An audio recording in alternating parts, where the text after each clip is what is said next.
Ya, pemirsa Tegar TV, dimanapun Anda berada, kita lanjutkan dialog spesial kita bersama Bunda Hajah Maya Mukhtar, Ketua DPP PPHSI, Persatuan Pengguna Hijab Seluruh Indonesia, bersama Bapak Anton Maki, Dewan Penasehat DPP PPHSI, dan Bapak Rusli Taslim, Ketua PSMTI Bandar Lampung.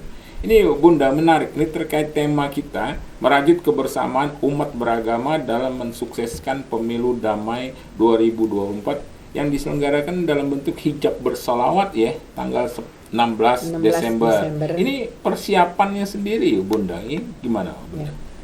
Jadi untuk hijab bersolawat itu saksikan di tanggal 16 Desember 2023 yang di hari Sabtu. Jam 1 siang. Untuk kita itu sudah hampir 70%. Nah, 70% persiapannya. Okay. Kita ya alhamdulillah undang-undangan. Nah, ini termasuk juga kita ada kerjasama dengan pendidikan. Jadi dengan Pak Sulfakar ya.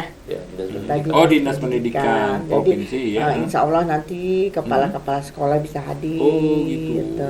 Terus dari situ juga itu bisa ramai itu ya Bunda ya. Insya Allah ramai karena anggota DPP PPHSI 700-an bisa hadir dan sebagainya, sekolah-sekolah gitu ya Bunda. Ya. Jadi kita di hijab bersalawat itulah sekalian saya menunjukkan bahwa ini ada PPHSI, Pengguna Hijab Seluruh Indonesia.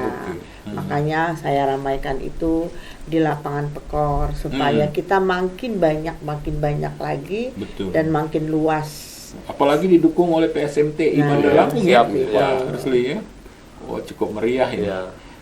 Oke, menarik itu Bu. Jadi tidak dibatasin ya. Pengunjung mau datang mau 1.000, mau 2.000, mau 3.000 ya. Bebas.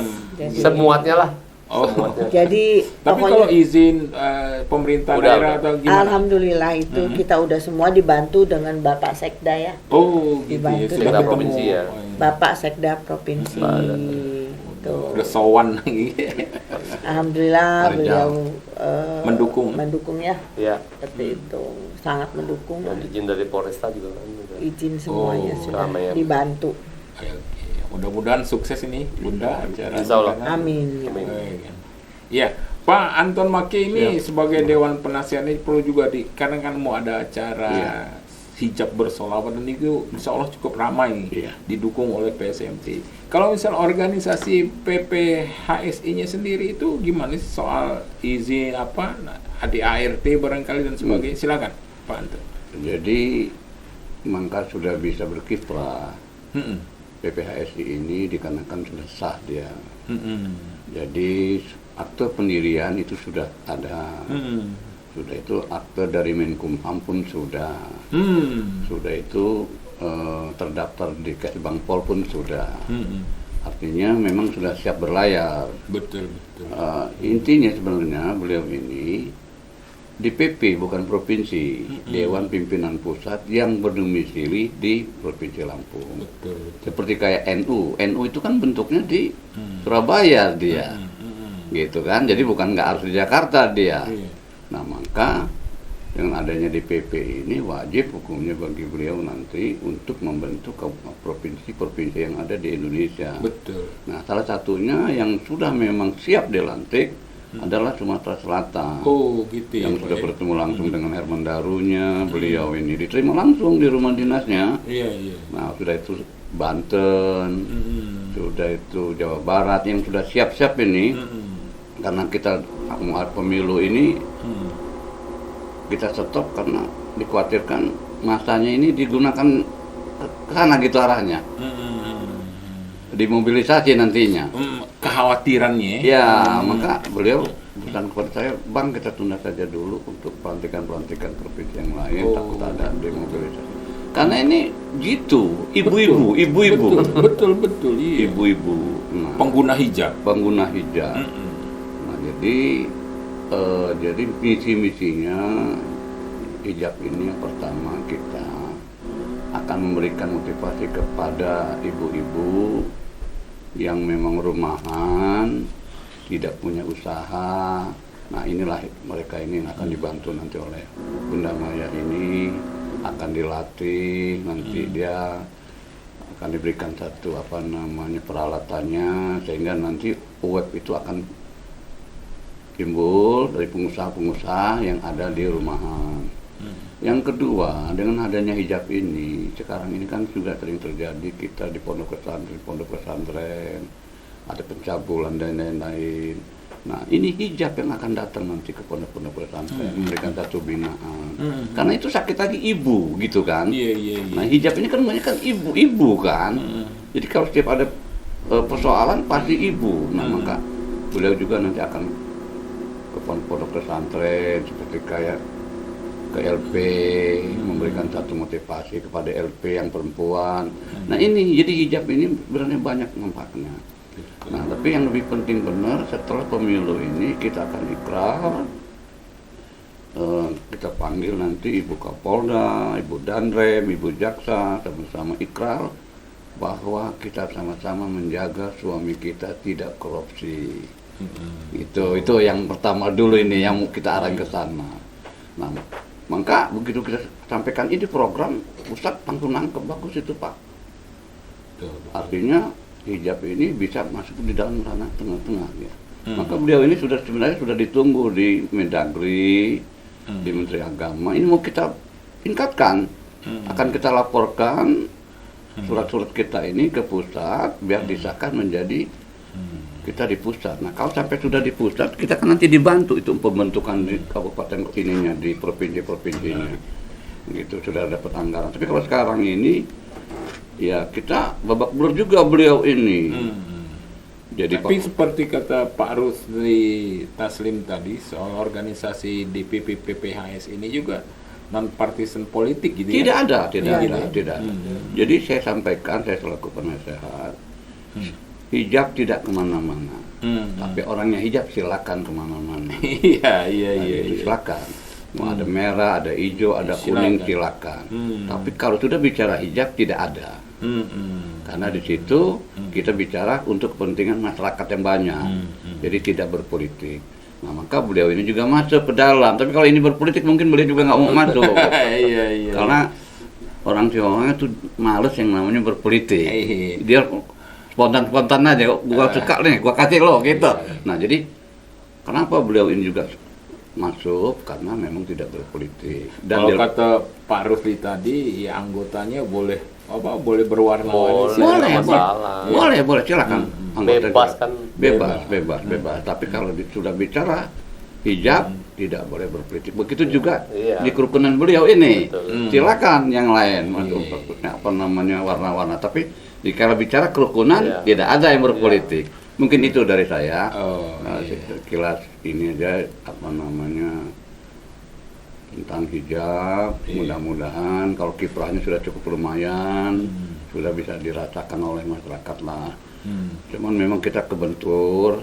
Harusnya kita sudah kerjasama dengan Dinas Kesehatan, Perindustrian, ini semua kita ada MOU ini ibu ini. Jadi semua proyek-proyek yang ada di Dinas Kesehatan untuk pelatihan itu mau kita ambil gitu. Bunda, ini menarik apa yang disampaikan oleh Pak Anton Maki sebagai Dewan Penasihat. Tampaknya memang banyak kegiatan-kegiatan yang bisa dilakukan oleh DPP PPHSI. Ya termasuk soal pemberdayaan ibu-ibu, UMKM dan sebagainya. Gimana Bunda? Iya betul. Jadi kita ini sosialnya juga banyak. Ya termasuk tadi Bapak bilang pemberdayaan wanita. Nah seperti itu ya.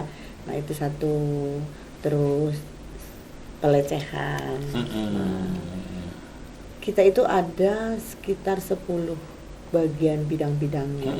Jadi semuanya sama lah, ada sosial, budaya, semua banyak ya dari.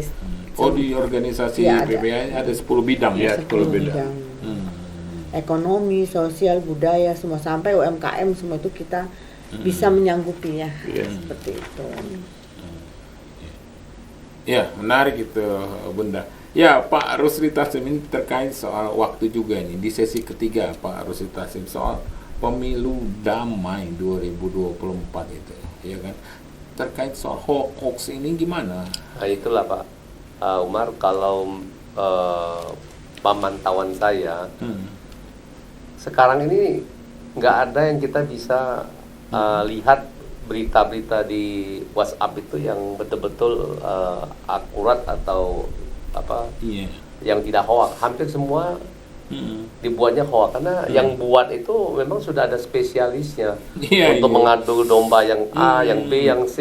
Ya itu sudah permainan tingkat tinggi lah bahasanya. Jadi kita jangan gampang lah terpengaruh. Kalau contohnya lah, kalau misalnya ada terjadi apa-apa gitu, kalau saya nonton TV dulu lah, kalau di berita TV di CNN ada atau di mana, baru kita itu benar. Artinya harus jelas dulu. Harus jelas dulu, jangan kita baru itu terprovokasi, kita udah begini mengarahkan massa macam.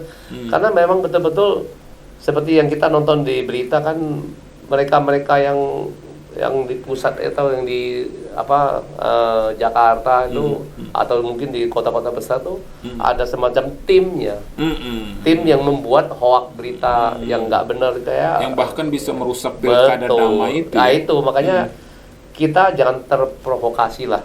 Terima apapun kita telaah dulu, kita pelajarin, kita tanya dulu yang lebih tahu, jangan langsung kita menelan dan kita langsung sebarkan. Nah kita juga jangan gampang baru dapat langsung sebarkan. Saya pun ya nggak mau. Betul. Apapun yang baik, yang jelek segala macam pokoknya kita jangan share dulu lah. Yang baik menurut kita, tapi menurut yang lawannya, oh ini nggak baik tuh di tempat kita kan gitu. Kan semua berbalik. Ya kita bicara misalnya sekarang ada yang menjelekan, misalnya katakanlah paslon yang nomor 1. Nanti yang nomor 3 juga ada yang jelekan, nanti baik di dia, baik jelek di dia, baik di. Nah itu Pak. Jadi saya berpikir kita harus lebih hati-hati lah. Hati-hati karena kalau dulu orang bilang pembunuhan itu bisa terjadi dari pisau, sekarang bukan dari jari tangan. dari tangan salah ketik aja kan orang bisa pembunuhan bahasanya kan. Kirim WA yang fitnah yang itu kan lebih kejam daripada pembunuhan. Jari tangan itu. Nah, jadi gimana Pak Anton Maki ini terkait soal hoax atau pemilih damai Islam? Jadi kalau saya kan dari hukum ya, maka manusia itu hidup harus aman dulu. Jadi di awal begitu bangun tidur harus aman. Jadi ibu-ibu mau keluar ke pasar biar aman apa, jangan pakai kalung. Iya betul. Penjambretan, perampokan. Terus bapak-bapak yang bawa mobil gimana mau aman? Dia harus badannya fit, bawa mobil. Nah artinya diawali aman. Nah, jadi kalau bangsa negara ini sudah semuanya masyarakatnya sudah diawali aman dulu, saya rasa tidak ada lagi persoalan itu. Jadi saya mengimbau kepada masyarakat, mari kita sama-sama menjaga aman wilayah kita masing-masing, khususnya diri kita dulu, baru tempat yang lain seperti masyarakat lain. Nah, jadi itu mungkin dari saya. Karena diawali aman, insya Allah pilkada aman. Gitu. Menarik ini. Ya, Bunda Maya Mukhtar, kita akan lanjutkan pada sesi selanjutnya. Ya, pemirsa Tegar TV dimanapun Anda berada, dialog spesial kita akan lanjutkan pada sesi terakhir, closing statement. Jangan kemana-mana pemirsa, tetap di Tegar TV.